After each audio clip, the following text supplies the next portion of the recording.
Manipur Pradesh Congress Committee President K. Megha Chandra today demanded Joint Parliamentary Committee probe in Modani mega scam, while also seeking resignation of SEBI chairperson over Hindenburg's allegation. As a part of the nationwide protest by Congress on Adani, Hindenburg MPCC also took out protest march in front of Enforcement Directorate office in Chemairong today. Speaking on the sidelines, K. Megha Chandra said SEBI chairperson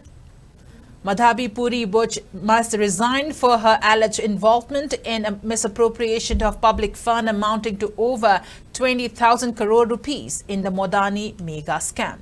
A joint parliamentary committee must be set up to investigate the collusion of Modi government and SEBI chief in misusing public fund. K. Megha Chandra also pointed out the unemployment issue in the country and blamed the nexus between BJP government with businessmen and individuals and robbing jobs from youths.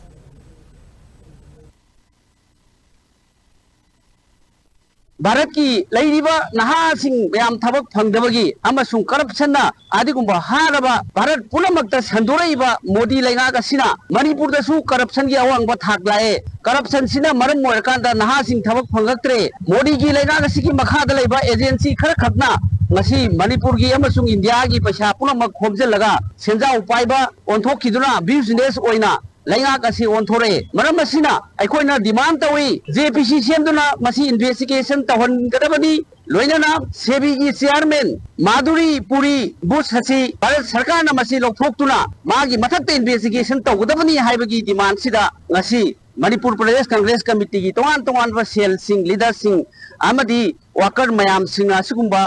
Modi Adani mega scam siga mari lena na ikoina ED ki mamang sida demand tau jabani 20,000 crore sebina Adani group ta invest tauba masigi matang da hidden baksina investigation tauba matamda masi ashoiba aran ba kaya leire haidna supreme court na budi ED na